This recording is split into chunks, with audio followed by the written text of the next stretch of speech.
There are just 10 sleeps until Andy Farrell names his British and Irish Lions squad, and so we are marking it by breaking down the number 9s. We sat down to dive into every contender, every ramification, every possibility, and work out exactly what Andy Farrell wants from a Scrum-Half and who he is taking to Australia. This is no more. We're getting rid of this one individual shirt, and we're going to replace it with 4 that come together into one team. We're going to talk about Scrum-Halves. I think we should start with the obvious name, Jameson Gibson-Park. Yeah, he is the best Scrum-Half in the world who is human. Yes. He's the best Scrum-Half in the world who is not called Antoine Dupont, who is a complete alien and freak of nature in rugby. Yep. He has the golden wrists and one of the best kicking games of any 9 in the world as well. Other than Aaron Smith, I struggle to think of another Scrum-Half international rugby I've seen whose pass is as crisp and as accurate as his is. And it's fast. And as fast, yes. And aesthetically pleasing to watch. And the thing about Jameson Gibson-Park, and it was also the thing about Aaron Smith, which made him, is one of many, many things that made Aaron Smith an all-timer of a Scrum-Half. But Leinster have moulded so much of their attack around Gibson-Park's speed of his pass, his speed to the breakdown as well. And it is that they can reduce that ruck speed as much as they want, but it only works if you've got a 9 who can follow it up and can actually back that up, and they do. Leinster did that perfectly, and then he made the step up to international rugby, and he has made Ireland's attack even better than it already was without him. At Lions level, I can just imagine just how good that attack is going to be with him as the heartbeat of it. Yeah. Andy Farrell was fairly close to the start of his regime when he went, actually I'm going to first cap Jameson Gibson-Park, and then promote him to being the starter, right? Conor Murray at the time was seen as the first name on the team sheet for the Lions. People were having this conversation 4 years ago and going, well, obviously it's Conor Murray. He's the Scrum-Half. He's the only real contender for that shirt, right? And then, out of nowhere, Andy Farrell went, no, if we're going to play this game plan I want to play, we need Jameson Gibson-Park because we need someone that gets the ball out incredibly fast. Yeah. And that is his USP, is he gets the ball out and into that critically, like, not just the ball out the ruck. The other Scrum-Halves get to the ruck and get the ball out of there quicker. But no one gets it into the hands of the fly half or the first receiver, whoever it is, quicker than Jameson Gibson-Park does. That combination of getting there rapidly, always being about anticipating the game so well, but also the sheer quality of his passing his skills. I think he is absolutely nailed on. I think he is currently one of those very small number of players who have 1 foot in the test team. Yeah, yeah. Somebody will have to play exceptionally well to knock him out of the test team, or he will have to play quite anonymously to not get in the test team at this point. Even then. Yeah, and even then. Another thing, you mentioned him getting it into the hands of the first receiver. A big part of the JGP game is not knowing who that first receiver is. Sure, yeah. Ireland men now like to play this 4-pod. You're unsure who the tip of the arrowhead is, and that's perfect for JGP because his pass, for example, the try that he scored last year in Six Nations against France, where he misses out Bundy Archie and he can get the ball into the wider man's hands as quickly as he can get it into a closer man's hands. You look at this try that he set up for James Lowe in the Champions Cup the other week, where he just runs onto the blind side of a scrum and he just loops it over the top to James Lowe. It is something that these two in particular do really, really well. They link up so well as a combination. You disproportionately see one of them setting up the other one, such as against England this year. James Lowe's the one who set him up in return. And yeah, it's the former Maori All Blacks, 2 British and Irish Lions link up. Indeed, yeah. It is the speed of his pass that is his USP. Yeah. And there are other players who can pass as well as him, but as you say, to be able to do it under such pressure and at such tempo is just genuinely so unique, and not many Scrum-Halves have done that. And it is so built around Andy Farrell's game plan. Like, I think there's absolutely no doubts over him whatsoever. I will, though, move on, you're talking about being unpredictable, to the other guy that I think is fairly certain in this conversation. I would have him in for certain, and I think he's probably nailed in for Farrell as well, which is Alex Mitchell. Yes. The England Scrum-Half. And has had some injury concerns this year, which has seen him perhaps his game time slightly more limited than he'd like in a Lions year. And yet, when he did come back in for England in the Six Nations, and when he has played for Northampton, he has been so very, very good. So, to look at this try, right? Best sniping Scrum-Halves in the world, and he's added so much more to his game over the last 2 years. That's the thing. If you were to ask what Alex Mitchell's natural game is, it's like being a 7 Scrum-Half. Yes. He loves to snipe. He loves the open spaces. He loves the little chips in behind. He loves all kind of the flashy parts of being a 9. Now, when he originally stepped up to international rugby, he probably found it quite difficult. Yeah. And then he really rounded out his kicking game, which I think was the biggest thing that elevated him to be a top-level Lions contender at 9. And above all of that, it was the Sam Vesti attack at Northampton.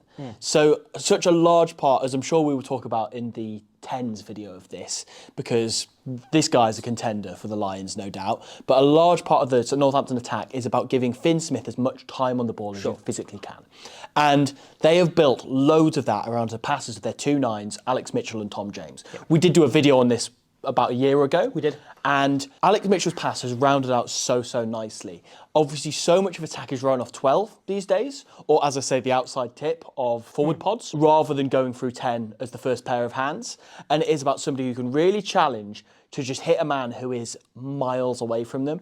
And that is something that Alex Mitchell has got so good at. And once again, let's say JGP goes down or isn't selected, or if it's a game where they're starting Alex Mitchell, the challenge will be, how well can you play the Gibson-Park role? Yeah. And obviously, not many 9s can do it as well as Gibson-Park can.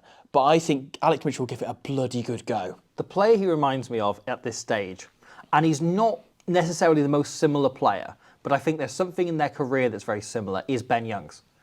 And is the fact that he came through as a tyro. He was an incredibly exciting guy who did quick taps all the time, put in outrageous side steps, was just brilliant to watch, ran the ball from his own try line, all of this, right? And then a couple of years into his career, he realised that there was more to Test rugby than that. You kind of, I don't want to put words in his mouth, but you saw more of his game build out.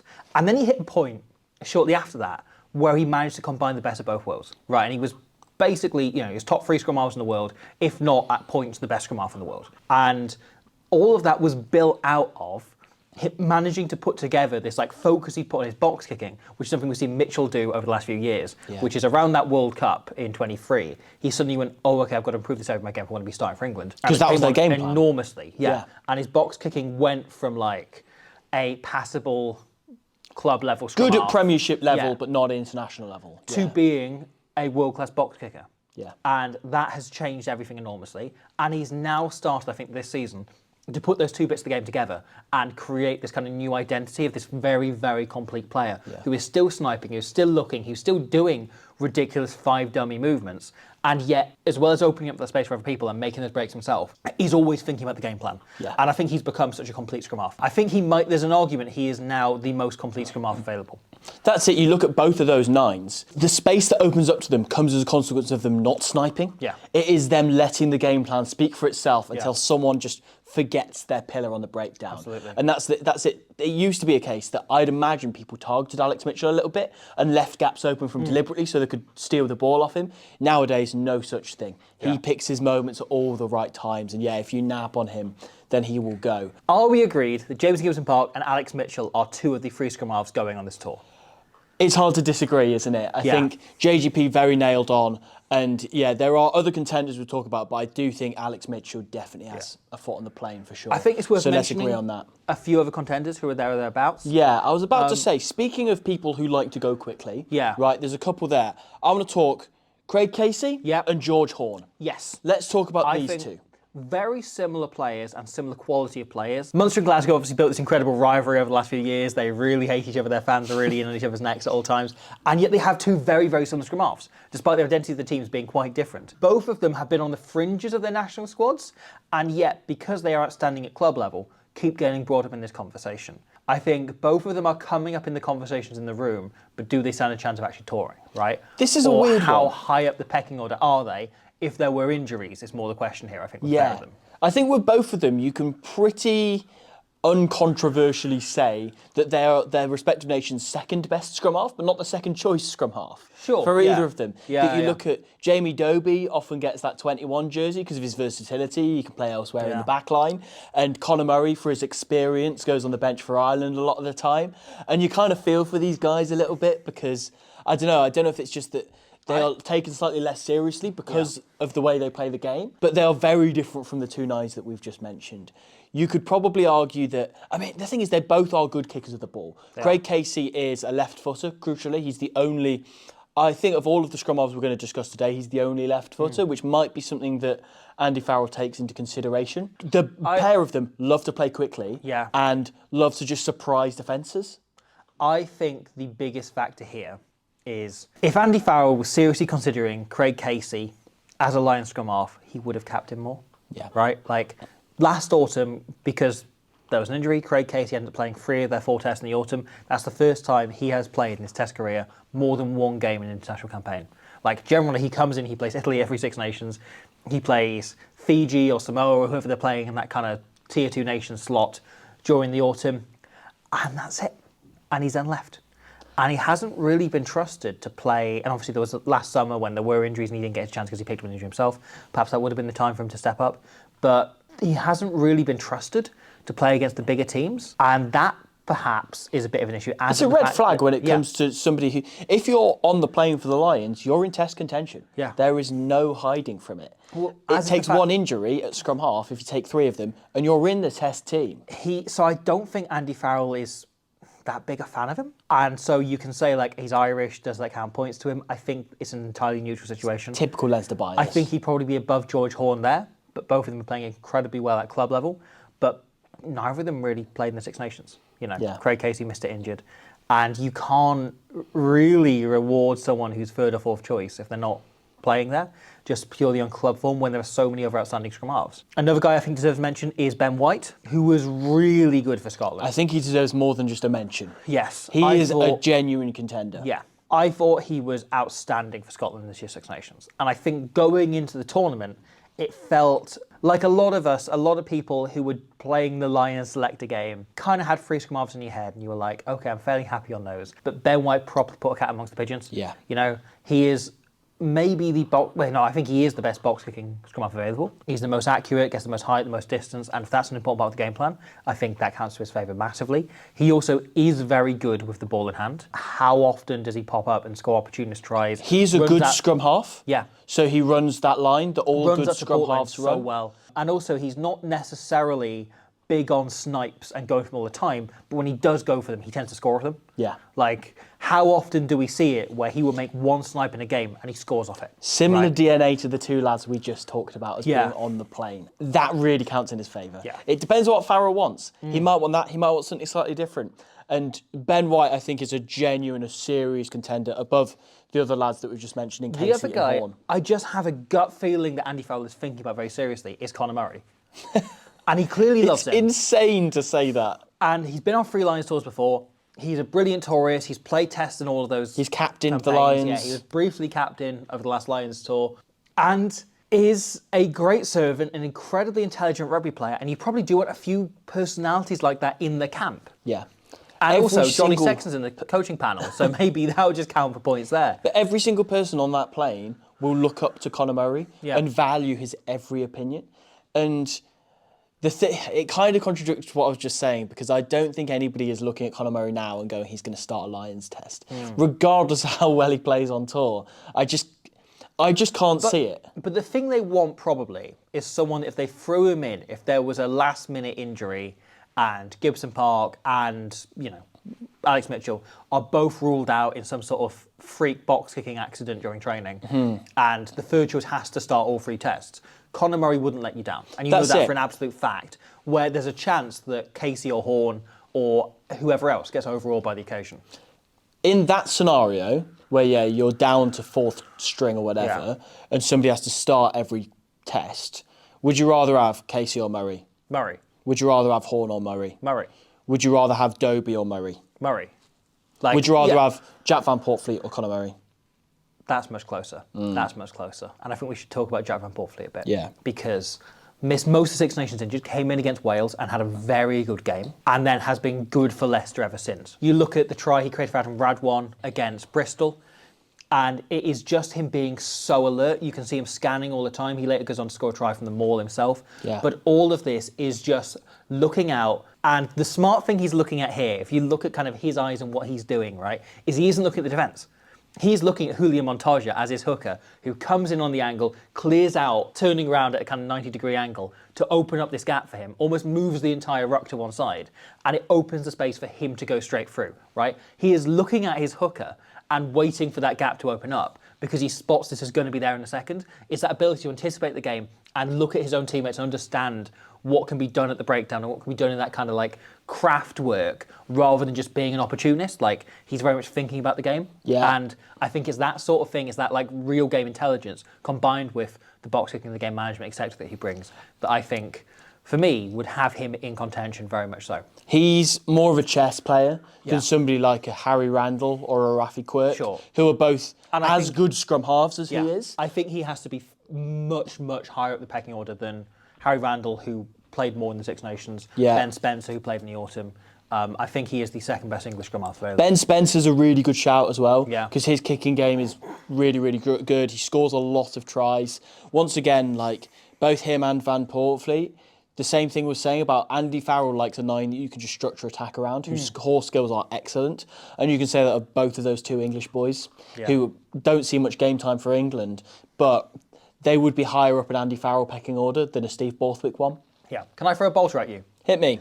98-year-old Danny Kerr. Yeah. How are we feeling about it? Love it. I love Danny Kerr. Still doing the business for Gwyn, stepping on the Lions tour.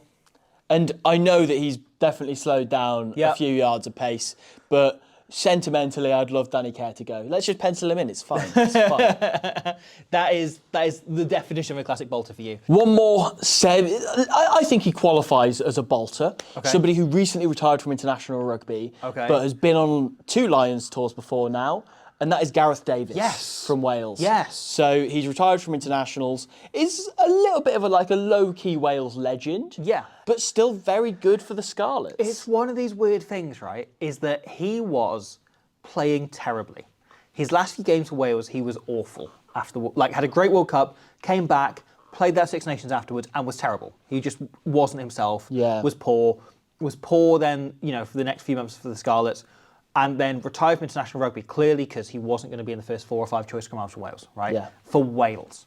And then, since having that weight lifted on his shoulders, he's been great. He's got back to his best. That way he flies up defensively. He is still, possibly, of all the scrum halves we talked about, defensively the best scrum half available. He's always said, he's one of the very few scrum halves, he says that's his favourite part of the game. He prefers defending to attacking. He's like a centre in D. Yeah. He loves to fly out the line and make big hits on big forwards. Runs great lines, has been kicking incredibly well recently. An absolute bolter shout, but I think I've heard much worse ideas. You could do worse at 6th choice, couldn't you? Yeah. Than Gareth Davis. Yeah, and I think he's higher up than Kieran Hardy's been playing really well, but I don't think he's higher up than an contention. Ellis Bevan, another left footer. Ellis Bevan was in the Six Nations squad. I don't think he's there or thereabouts. Rugby Williams was on the bench for some reason in the Six Nations, and I don't think he's there or thereabouts. I think if there's a second Welsh scrum half in contention, it is Gareth Davis. Yeah. However, there is one Welsh scrum half who I do think is very much in that initial 3 people were thinking about. Very much the 4 contenders I say is the nailed-on contenders of this shirt. Yeah. Which is Tomos Williams. Yes. So I think we're both thinking this, right? So we've named Sinbad 2 in the agrees as squad. well. Yes. Very happy with this. Yes, Sinbad is very glad that we named a Gloucester player. We've named those 2, Alex Mitchell and JGP, that we think are the 2 front runners, right? So there's realistically a 3rd scrum half slot, and that's it. Yeah. I think we're probably in agreement that it's a straight shootout between Tomos Williams and Ben White. I think it is. For who's going to get to that slot. And I think it's a question of, do you want something that's similar to the other 2 nines you've got? So in training, you've got that continuity.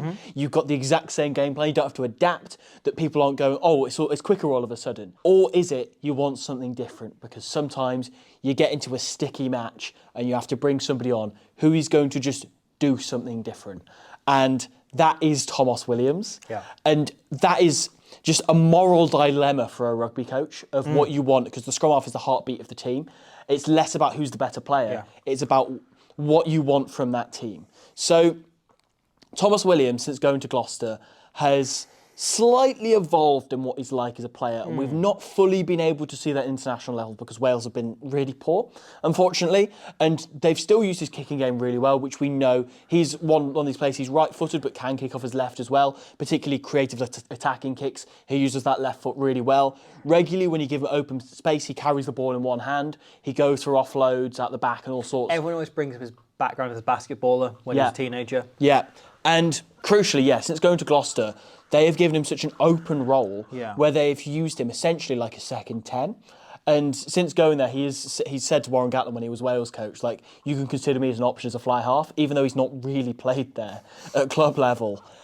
It's clearly in his blood, like how he likes to play the game, like he's a fly half.